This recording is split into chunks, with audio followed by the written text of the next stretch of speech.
बिस्मिल्लाहिर्रहमानिर्रहीम। अस्सलाम वालेकुम नादरीन, आप यूट्यूब चैनल देख रहे हैं। मैं इमरान खान हूँ।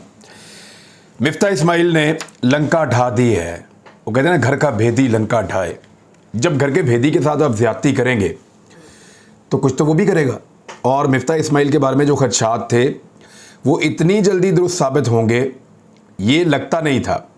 एक और चीज़ मैं आपको बताना चाहता हूँ कि मिफ्ता इस्माइल पाकिस्तान के जो ताकतवर तरीन हलके हैं या जो ताकतवर तरीन लोग हैं, ये उनकी चॉइस थे, उन्हें बहुत पसंद थे और इनको इलेक्शन जितवाने की भी कोशिश की गई।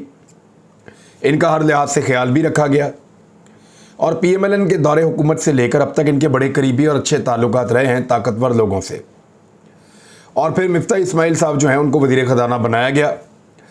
मिफ्ता इस्माइल ने जो फ़ैसले लिए उनको कहा तो मुश्किल फ़ैसले गया, लेकिन मीडिया में आपने देखा कि हैरत अंगेज़ तौर पे एक मुकद्दस गाय बने रहे मिफ्ता इस्माइल और उनको सपोर्ट दी जाती रही पाकिस्तान के मीडिया में।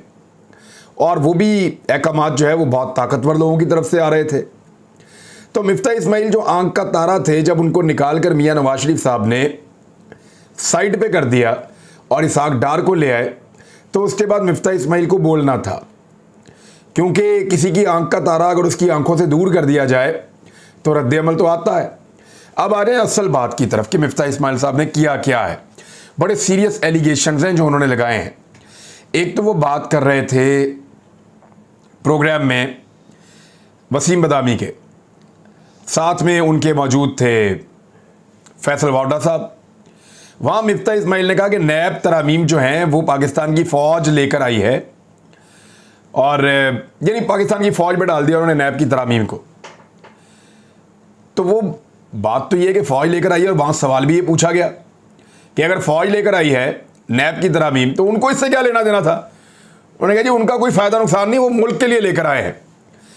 यानी अब ये तो बाद में इसको तय करेंगे कि मुल्क के लिए नैब की तरामीम ठीक है या गलत है, लेकिन मिफ्ता इस्माइल ने बड़ा सीरियस एलिगेशन लगा दिया पाकिस्तान की फ़ौज पे और ये कहा कि जो नैब की तरामीम है, जिससे नैब के दांत तोड़ दिए गए हैं, जिससे पाकिस्तान में जो करप्ट तरीन अशराफिया है उसके केसेस एक झटके में ख़त्म हो गए हैं, जिसका notice supreme court of Pakistan ने ऑलरेडी लिया हुआ है, पाकिस्तान तहरीक इंसाफ ने केस किया हुआ है, उस मामले पे फ़ौज को जिम्मेदार करार दे दिया मिफ्ता इस्माइल ने। हम नहीं, वो लेकर आए फ़ौज।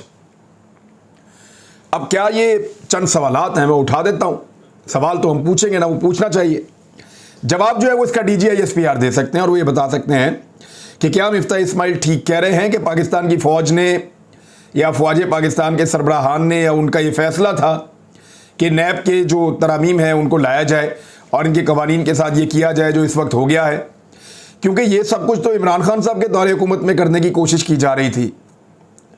जब इमरान खान साहब फैटफ के बिल के ऊपर काम कर रहे थे और मैक्सिमम काम वो कर चुके थे, उस वक्त ये कोशिश की जा रही थी कि इसके बदले में नैब के कवानीन को तब्दील कर दिया जाए। और ये चीज़ें आपको पता है उस वक्त भी एस्टेब्लिशमेंट का कहीं ना कहीं बीच में रोल रहता है, लेकिन इमरान खान साहब नहीं माने थे। उन्होंने कहा था मैं नैब के कवानीन को ख़त्म नहीं होने दूंगा। तो अब जब नैब के कवानीन ख़त्म हो गए हैं तो कहा जा रहा है मिफ्ता इस्माइल की जानिब से कि ये कवानीन फ़ौज ये तरामीम लेकर आई है। तरामीम है क्या, ज़रा गौर कर लें। अब आप खुद फैसला करिए, मुल्क के मफाद में या मुल्क के खिलाफ है। 50 करोड़ से कम की जो भी करप्शन करेगा नैब उसके ऊपर खामोश रहेगा। क्या ये फ़ौज चाहती है? अजीब बात है। बेनामी असासे नहीं पकड़े जा सकेंगे, क्या ये फ़ौज चाहती है? मिफ्ता साहब कह रहे हैं, मैं नहीं कह रहा। बैरून मुल्क से आने वाले सबूत काबिल कबूल नहीं होंगे। यानी अगर कोई पाकिस्तान से पैसे लेकर बाहर भाग गया है और पैसे उसने बाहर छुपा दिए हैं, तो वो जो पैसे हैं उसके बारे में जब आप बैरून मुल्क से सबूत मंगवाएंगे तो वो शहादतें उस तरह से काबिल कबूल नहीं होंगी। करप्ट लोगों को फ़ायदा होगा। क्या ये फ़ौज चाहती है? केस चल रहा होगा और जिन असासों के ऊपर केस चल रहा होगा मुल्जिम असासे बेच सकता है। क्या ये फ़ौज चाहती है? मुल्जिमान की गिरफ्तारी के इम्कानात जो हैं वो ख़त्म या कम, क्या ये भी फ़ौज चाहती है? अपने रिश्तेदारों के नामों पर या आसपास के जो लोग हैं फ्रंट मैन, उनके नामों के ऊपर आप जायदादें बनाएं तो आपसे सवाल नहीं किया जा सकेगा। क्या ये भी फ़ौज चाहती है? मुलजिमान जो हैं वो मनी ट्रेल देने के पाबंद नहीं होंगे नैब के नए कवानीन के मुताबिक, जो मुझे समझ आई है। तो क्या ये भी फौज चाहती है? मिसाल के तौर पे एक आदमी के पास 100 रुपये हैं आमदन महीने की और वो 10,000 रुपये की घड़ी पहन के घूम रहा है। सिर्फ आपने ये साबित करना है घड़ी इसकी है। पहले ये होता था घड़ी कहाँ से ली, उसकी मनी ट्रेल क्या है, ये उस बंदे ने बताना था मैंने कहाँ से ली है, मेरे पास आमदन इतनी आमदन कहाँ से आई कि मैंने ये खरीद ली घड़ी। अब ये भी नैब ने साबित करना है कि जनाब इसने घड़ी कैसे खरीदी, हम बताते हैं आपको, वो सारा ये नहीं हो सकता वाइट कॉलर क्राइम में। तो मनी ट्रेल देने की पाबंदी भी खत्म, क्या ये फौज चाहती थी? मिफ्ता इस्माइल साहब ने बड़ा घिनौना इल्ज़ाम लगा दिया पाकिस्तान की फ़ौज पे। पहले पाकिस्तानी कौम की मुश्किल फैसलों के नाम के ऊपर कमर तोड़ी और अब पाकिस्तान की फ़ौज के ऊपर घिनौना इल्ज़ाम लगाया। मेरे ख्याल में DGISPR को इस मामले के ऊपर ज़रूर बात करनी चाहिए और वजाहत तलब करनी चाहिए मिफ्ता इस्माइल से कि वो बताएं कि उन्होंने ऐसा क्यों कहा। अब इंपोर्टेड हुकूमत को बरी ज़िम्मा करने के लिए मिफ्ता इस्माइल ने ये किया, लेकिन साथ ही साथ मिफ्ता इस्माइल साहब ने इसहाक डार साहब को भी उड़ाकर रख दिया है।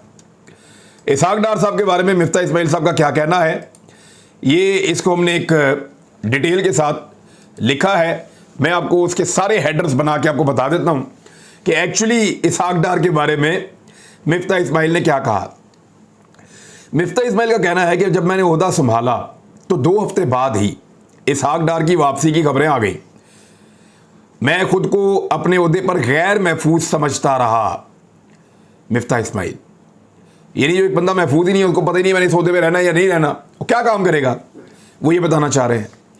कुछ रोज़ पहले कहा कि हुकूमत वक्त पूरा करेगी। मैं ये कह रहा था हुकूमत तो वक्त पूरा करेगी, लेकिन मुझे अपना नहीं पता था कि मैं रहूँगा या नहीं रहूँगा।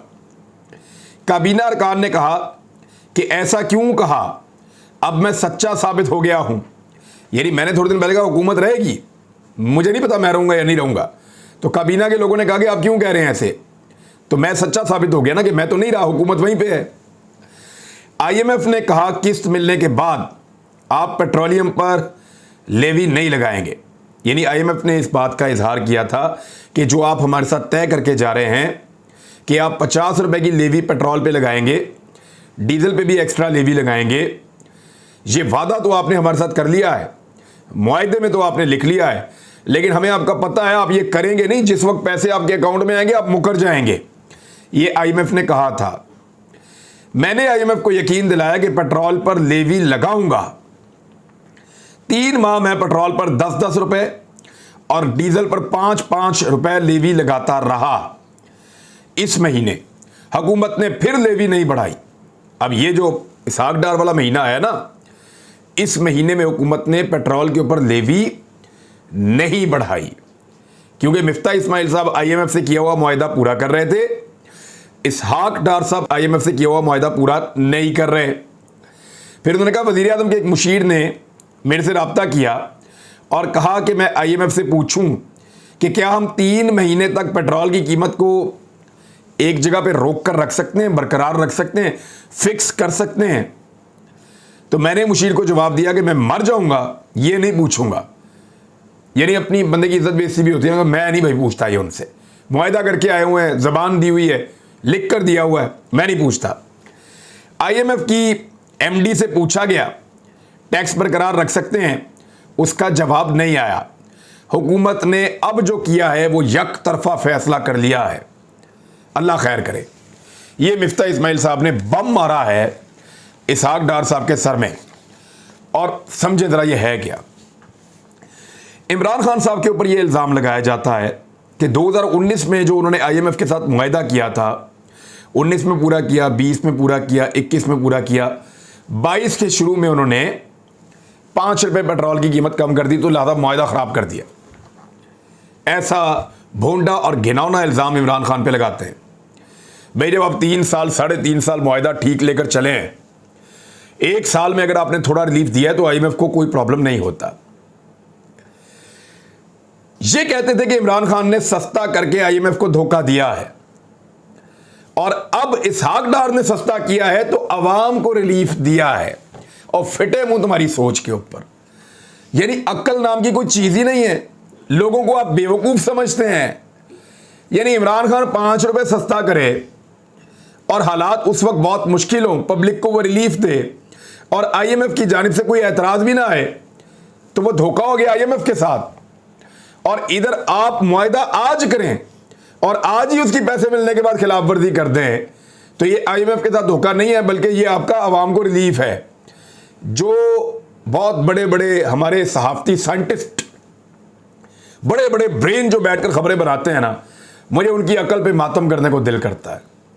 अजीबोगरीब ही उनकी सूरत हाल है। बहरहाल बनाओ खबरें, लगाओ खबरें, ये सब भुगतना पड़ेगा। और इसहाक डार आ गए हैं, बहुत कुछ भुगतना पड़ेगा। इन्होंने जानबूझकर डॉलर की प्राइस को बढ़ाया था और फिर इसहाक डार के आने पर कम किया था। ये मुबैना तौर पे बहुत सारे लोग ये बात कर रहे हैं। इन्होंने पेट्रोल की कीमतों को जानबूझकर कम होने के बावजूद आलमी मंडी में उनको बढ़ाते चले गए, इसहाक डार को रिलीफ देने का मौका दिया, और वो भी आईएमएफ की मर्जी के खिलाफ। और मिफ्ता इस्माइल ने ये वाला बम भी फाड़ दिया है। इससे बड़ा सरदर्द ये है कि इमरान खान साहब ने जो टेक्सला में जलसा किया है, वो एक महदूद किस्म का इलाका है और इतने बड़ा वहाँ क्राउड होता भी नहीं है, लेकिन टेक्सला में पूरी जलसा गाह भी भर गई। और जलसा गाह के बाहर के जो मनाजिर हैं वो देखकर लोग हैरान हो गए कि जलसा गाह के बाहर भी एक अलग ही जलसा गाह बनी हुई थी। हज़ारों लोग गुजरते चले जा रहे थे, हज़ारों लोग आते चले जा रहे थे। इमरान खान के साथ लोग चट्टान की तरह खड़े हैं और उसका साथ दे रहे हैं। यही चीज़ इंपोर्टेड हुकूमत और उसके सहूलतकारों को हर रोज़ इलेक्शन से दूर लेकर जा रही है। इमरान खान साहब ने यहाँ पे कुछ अनाउंसमेंट और कुछ चैलेंजेस भी किए हैं।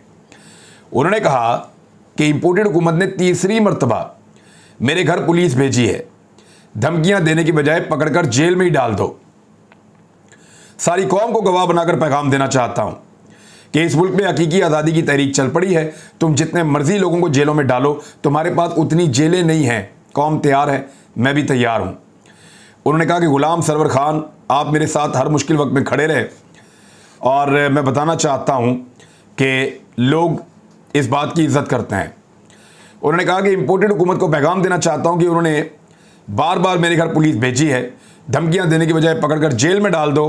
हमें जेलों का खौफ नहीं है, ना ही नामालूम टेलीफोन धमकियों से हमें खौफ है। हर दूसरे रोज़ हमें डराने की कोशिश की जाती है। सब सुन लो, पाकिस्तानी कौम ने खौफ का बुत तोड़ दिया है। हमारे लिए जेल तो छोटी सी चीज़ है। कौम का कप्तान अपनी हकीकी आज़ादी के लिए जान की कुर्बानी देने के लिए भी तैयार है। उन्होंने कहा कि हमने 28 मार्च को सारी कौम को एक मुरासला दिखाया जिसमें साजिश वाज़ेह थी कि अमरीकी अंडर सेक्रेटरी ऑफ स्टेट ने पाकिस्तानी सफारतकार को हुक्म दिया कि तहरीक अदम एतमाद में इमरान खान को हटाया जाए तो तुम्हें माफ़ कर दिया जाएगा। कौमी सलामती कमेटी में मुरासला लेकर गया, असम्बली में भिजवाया, स्पीकर ने चीफ जस्टिस को भेजा। इसी तरह सदर मुमलिकत ने भी चीफ जस्टिस को मुरासला भेजा कि इंक्वायरी होनी चाहिए। इंपोर्टेड हुकूमत बार बार कहती है कोई खत नहीं है।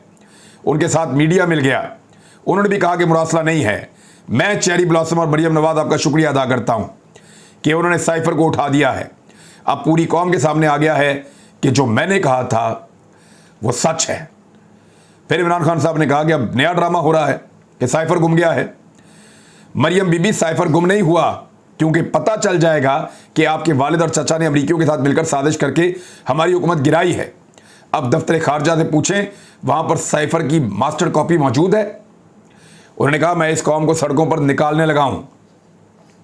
अपनी चोरी बचाने के लिए मुल्क का इतना बड़ा नुकसान कर दिया इन्होंने कानून में जो तब्दीलियां की हैं, इससे ताकतवर लोग चोरी करेंगे तो पकड़े नहीं जा सकेंगे।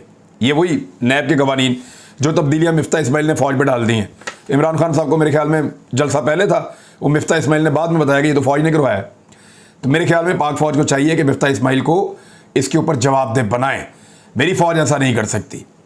मेरा सबसे सवाल है कि क्या आप ये समझते हैं कि कौम आपको माफ़ कर देगी, कि आप न्यूट्रल हैं, कौम आपको माफ़ नहीं करेगी। फिर उन्होंने कहा कि लोग महंगाई की दलदल में फंसते चले जा रहे हैं। इसहाक डार साहब के बारे में उन्होंने बात की और एनआरओ के बारे में उन्होंने इमरान खान साहब ने बात की। एक बड़ी इंटरेस्टिंग चीज़ इमरान खान साहब ने दिखाई। उन्होंने हुसैन शरीफ की वीडियो दिखाते हुए कहा कि हुसैन शरीफ खुद कह देते हैं कि 4 महल्लात मरियम नवाज के हैं। अब ये समझाएं कि अदालत ने उसे कैसे बरी कर दिया है। ये सवाल तो बड़े अरसे से बहुत सारे लोग पूछ रहे हैं।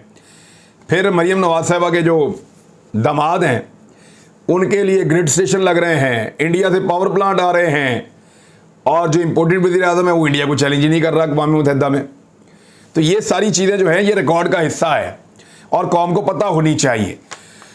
ये बात जो है फवाद चौधरी साहब ने एक की है कि हफ्ते या इतवार को इमरान खान साहब लॉन्ग मार्च की कॉल अब दे देंगे, और ये कॉल बहुत करीब है, ये हतमी कॉल आने वाली है, यानी 5-1 दिन पीछे रह गए हैं, 4-5 दिन, और उसके बाद इमरान खान साहब की कॉल आने वाली है। फिर इसके साथ साथ परवेज़ इलाही साहब ने क्लेम किया कि राणा सनाउल्लाह को कोई सीरियस ना ले और किसी को उनके किसी बयान से डरने की ज़रूरत नहीं है। राणा सनाउल्लाह के खिलाफ मैंने एक ऐसा मामला पकड़ दिया जिसको मैंने खुद देखा है, और राणा सनाउल्लाह को उम्र कैद हो जाएगी, बेफिक्र हो जाएं सारे। ये परवेज़ इलाही साहब क्लेम कर रहे हैं, और वो कहते हैं कि हम इमरान खान के साथ खड़े हैं। जब तक पंजाब में हुकूमत है तब तक तो खड़े हैं, लेकिन अगर पंजाब हुकूमत गई तो याद रखिएगा ये परवेज़ इलाही भेजेंगे, और कोई नहीं भेज सकता, क्योंकि ये इनके एस्टेब्लिशमेंट के साथ हमेशा से बड़े अच्छे ताल्लुकात रहते हैं। अब तक के लिए इतने, अपना ख्याल रखिएगा, अपने इस चैनल का भी। अल्लाह हाफ़िज़।